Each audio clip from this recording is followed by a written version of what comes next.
Aujourd'hui, correction d'exercice sur le chapitre suite arithmétique. On va voir comment calculer le nème terme, comment calculer la somme de n termes, aussi bien à l'aide des formules qu'à l'aide d'un tableur. Donc je vais vous proposer deux exercices. Donc d'abord, petit rappel, on sait que un égale u1 plus n moins 1 fois r dans le cas des suites arithmétiques. Idem, la somme Sn, c'est n facteur de u1 plus un sur 2. Donc pour ceux qui veulent faire les deux exercices avant la correction, faites pause et puis la correction arrive après. Voilà, donc voilà la correction donc, de ces deux exercices. Alors premier exercice dont on va faire la correction. Excusez-moi. Donc premier exercice, on a une entreprise qui produit 720 articles de plus tous les ans. Et la première année, on a 22 000 articles. Moi, je veux connaître la production à la 18e année et la production totale. Donc on veut donc déterminer U18 et S18. Le texte nous dit quoi? On sait que U1 vaut 22 000 puisque la production de la première année est 22 000. Et on sait que ça augmente de 720 articles tous les ans, donc la raison est de 720. Donc je peux donc calculer U18. U18, ça va donc être U1 plus 17 fois R. C'est donc 22 000 plus 17 fois 720. Donc on arrive à une production totale de 34 240 articles la 18e année.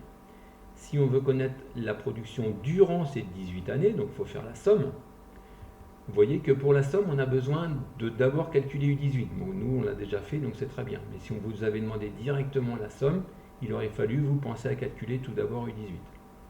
Donc la somme des 18 termes, c'est quoi? 18 facteur de U1 plus U18 sur 2. Je remplace U1 et U18 par leurs valeurs respectives.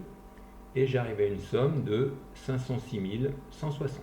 Voilà ce qui a été produit durant ces 18 années. Si on avait voulu faire ça à l'aide d'un tableur, alors comment on aurait fait à l'aide d'un tableur? Donc ici, donc le tableur nous permet de mettre les années, le nombre d'articles. Première année, je sais que j'ai 22 000 articles. Deuxième année, là je vais mettre la formule. Deuxième année, c'est bien ce que j'ai eu la première année plus 720. Ça me donne 22 720. Moi, je veux descendre jusqu'à la 18e année. Donc là, j'ai pas mis de formule, donc il faut bien que je sélectionne deux cellules. Et après, je glisse jusqu'à la 18e année. Là, j'ai mis une formule, donc je prends que la cellule dans laquelle j'ai mis la formule et je descends cette formule pour savoir combien j'ai la 18e année. Je retrouve bien mon 34 240. Si je veux faire la somme, donc égale somme, j'ouvre la parenthèse, je sélectionne les cellules qui m'intéressent, je ferme la parenthèse et je réussis à avoir le total, 506 160. Voilà pour cet exercice 1.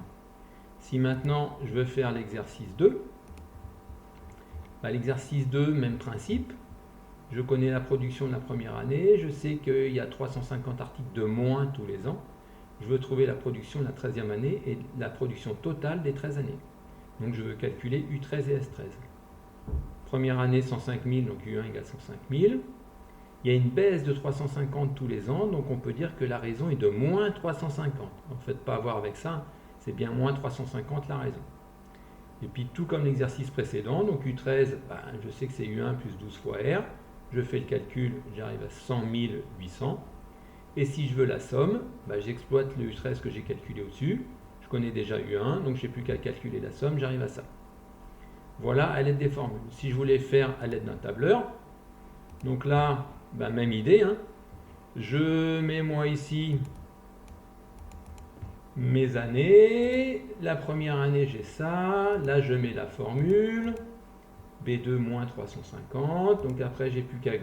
Là, ici, je sélectionne deux cellules parce que je n'ai pas mis de formule. Je descends jusqu'à la 13e année. Là, j'ai mis une formule, je prends ma cellule et je descends jusqu'à ma 13e année. Et si je veux faire le total, même principe. Le total, c'est égal somme. J'ouvre la parenthèse, je sélectionne les cellules qui m'intéressent, entrée, et j'obtiens le total. Voilà pour la correction de ces deux exercices sur les suites arithmétiques.